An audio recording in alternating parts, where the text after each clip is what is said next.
الله الرحمن الرحيم. الحمد لله نحمده ونستعينه ونستغفره ونؤمن به ونتوكل عليه ونعوذ بالله من شرور أنفسنا ومن سيئات أعمالنا. من يهده الله فلا مضل له ومن يضلله فلا هادي له. ونشهد أن لا إله إلا الله وحده لا شريك له ونشهد أن محمدًا عبده ورسوله وصلى الله عليه وسلم تسليمًا كثيرًا كثيرًا. أما بعد، قال الله تبارك وتعالى: أعوذ بالله من الشيطان الرجيم. يا أيها الناس اتقوا ربكم الذي خلقكم من نفس واحدة وخلق منها زوجها وبث منهما رجالا كثيرا ونساء واتقوا الله الذي تساءلون به والأرحام إن الله كان عليكم رقيبا. يا أيها الذين آمنوا اتقوا الله حق تقاته ولا تموتن إلا وأنتم مسلمون. يا أيها الذين آمنوا اتقوا الله وقولوا قولا سديدا يصلح لكم أعمالكم ويغفر لكم ذنوبكم ومن يطع الله ورسوله فقد فاز فوزا عظيما. صدق الله العظيم. وقال النبي صلى الله عليه وسلم: النكاح من سنتي فمن رغب عن سنتي فليس مني او كما قال عليه الصلاة والسلام. اللہ کے محبوب بندوں، سرور کائنات فخر دو عالم حضرت محمد عربی صلی اللہ علیہ وسلم کا ارشاد گرامی ہے: النکاح من سنتی، نکاح میری سنت ہے. دوسری روایت میں ہے: فمن رغب عن سنتی فلیس منی، اور جس شخص نے میری سنت سے، میرے طریقے سے اعراض کیا وہ ہم میں سے نہیں ہے. نکاح جس کے لفظی معنی ہیں ضم ہونا، یعنی ایک دوسرے سے مل جانا. نکاح کے نام پر ایک دوسرے خاندان کا یکجا ہو جانا، ایک دوسرے خاندان کا مل جانا، اس کا نام نکاح. نکاح میں 6 باتیں ہوتی ہیں. نمبر 1 2 فرائض، نمبر 3 1 واجب، نمبر 4 3 سنتیں. نکاح کے موقع پر 6 باتیں ہوتی ہیں. 2 فرائض میں پہلا فرض یہ ہے ایجاب و قبول ہونا. ایجاب کہتے ہیں دلہن کے پاس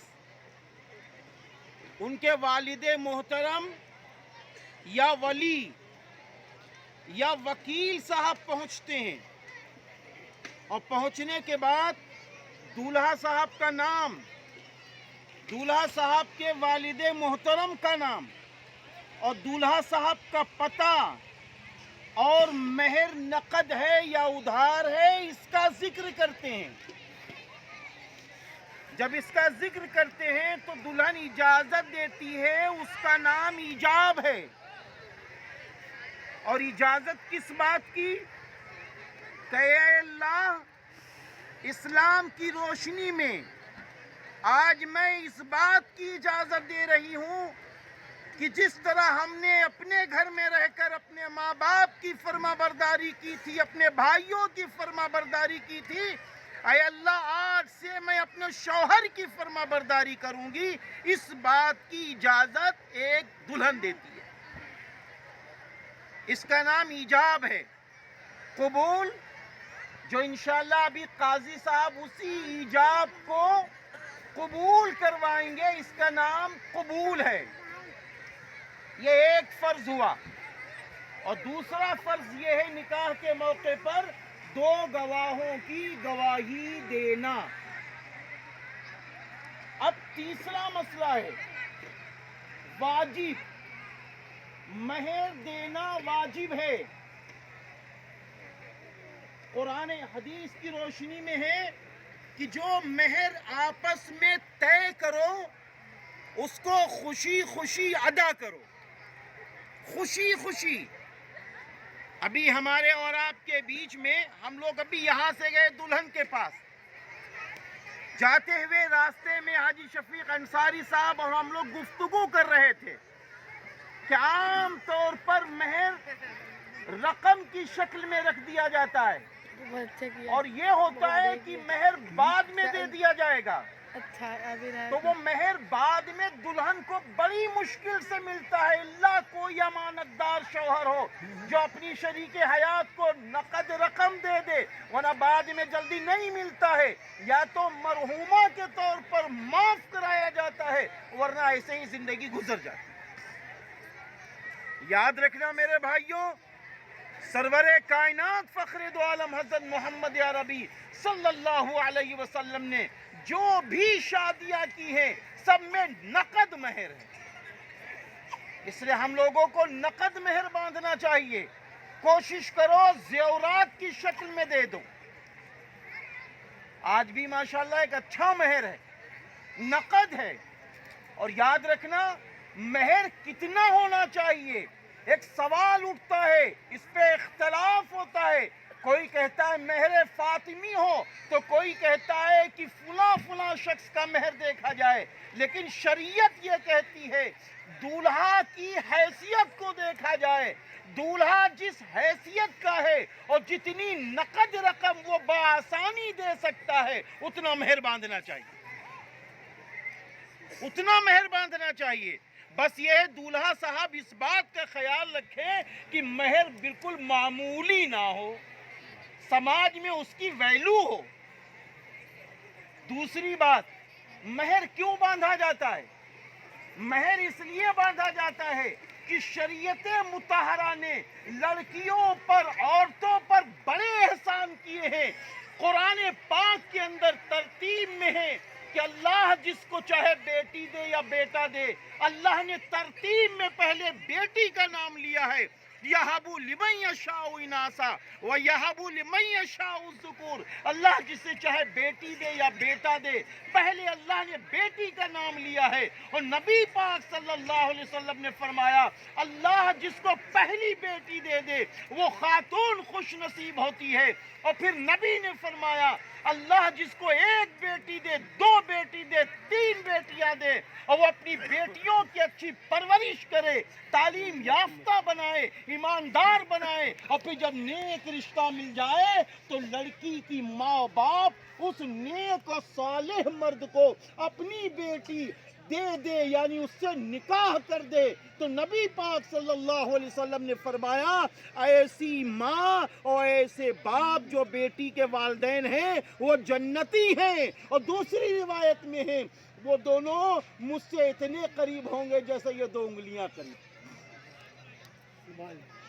تو اس لیے اب اسلام نے جہاں لڑکیاں دی تو باپ پہ ذمہ داری ڈالی کہ آپ ان کا حساب رکھیے، آپ ان کی پرورش کیجئے، اور جب یہ لڑکی اپنے باپ کے گھر سے نکل رہی ہے باپ کے گھر سے نکل رہی ہے یا اپنے گھر جا رہی ہے، شوہر کے گھر جا رہی ہے، تو اسلام کا مزاج دیکھیے۔ اسلام کہتا ہے اے دولہا صاحب، تم اپنی امانت کو پا رہے ہو تو ہم آج اس کو مالدار بنا کے نکالیں گے گھر سے، اب تم مہر دے دو۔ مہر جب لڑکی کو دیا جاتا ہے تو وہ مہر لڑکی کی ملکیت ہوتی ہے، گویا لڑکی مالدار بن کر اپنے ماں باپ کے گھر سے اپنے شوہر کے گھر چلی جاتی ہے۔ دوسرے، مہر کیوں دیا جاتا ہے؟ مہر کیوں دیا جاتا ہے؟ مہر اس لیے دیا جاتا ہے کہ اے شوہر، ابھی ایجاب و قبول تو ہو گیا ہے، لیکن ابھی تمہارے لیے یہ عورت حلال نہیں ہوئی ہے۔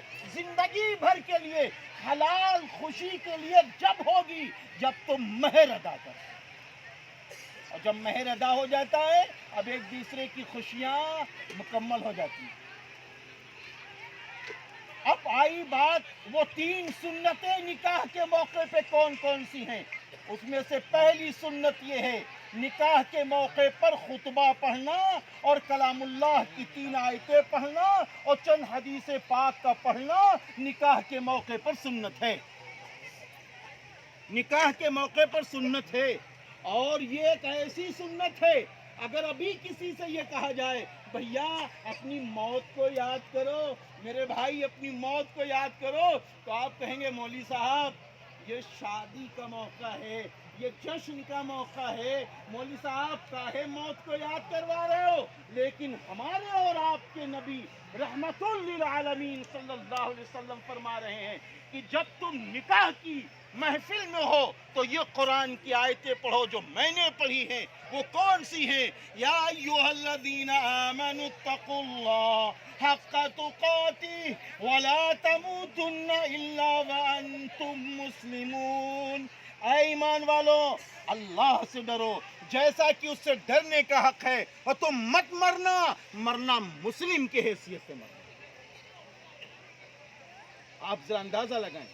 دوسری بات یہ ہے، نکاح کے موقع پر جو قرآن پاک کا بہت اہم پیغام ہے وہ یہ ہے، اے دولہا صاحب، اے دلہن، یہ رشتے اللہ نے تم کو دیے ہیں، یہ رشتے اللہ نے تم کو دیے ہیں۔ اب یاد رکھنا، اللہ تمہارا نگراں ہے، سب کا نگراں اللہ ہے، لیکن جب نکاح کی محفل میں یہ قرآن کی آیت پڑھی جائے گی، ان اللہ کان علیکم رقیبا، یقیناً سب کا نگراں وارڈن اللہ ہے، تو اس موقع پر دولہا دلہن کو مخاطب کیا جاتا ہے، سن لو اللہ نے تم کو بیوی دی ہے، اے بیوی سن لو اللہ نے تم کو شوہر دیا ہے، تم ایک دوسرے سے ایمانی محبت کرنا، ایک دوسرے کا حق ادا کرنا، ایک دوسرے خاندان کا حق ادا کرنا، اور جو اللہ تم کو اولادیں دے ان کو دیندار بنانا۔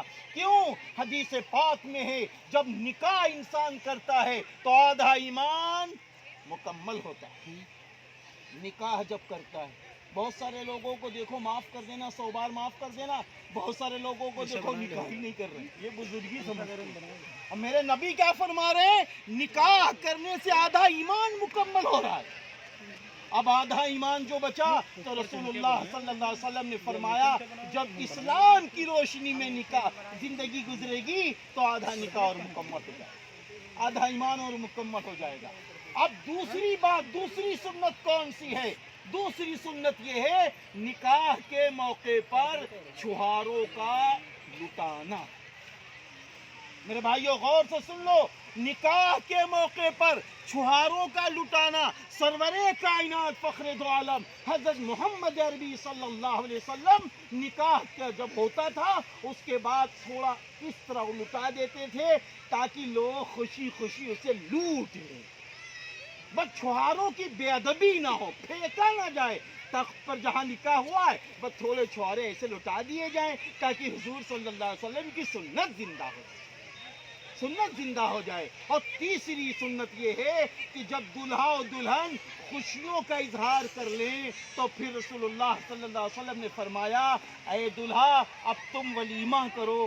ولیمہ کی دعوت کو قبول کرنا بھی سنت، ولیمہ کرنا بھی سنت۔ اور ہمیں آپ کو کیوں جوڑا جاتا ہے؟ ہمیں آپ کو اس لیے جوڑا جاتا ہے تاکہ اے لوگوں، آج ہمارے بھائی یعنی فلاں صاحب کی بیٹی جناب محمد احتشام انصاری صاحب کی بیٹی ہے، وہ ماشاءاللہ مرحوم جناب شبیر احمد رحمہ اللہ کے بیٹے کے ساتھ منسوب ہو چکی ہے۔ اب یہ سماج میں آزادی سے آ جا سکتے ہیں۔ اس کے لیے ہمیں آپ کو جوڑا جاتا ہے، تشہیر کے لیے جوڑا جاتا ہے اور دوسرے دعاؤں کے لیے جوڑا جاتا ہے کہ آج دلہا اور دلہن خوشی خوشی ایجاب و قبول کر رہے ہیں۔ اے لوگو، آج ان دونوں کے لیے دعائے خیر کر دو۔ اے اللہ اس جوڑے کے ایجاب و قبول کو قبول فرما۔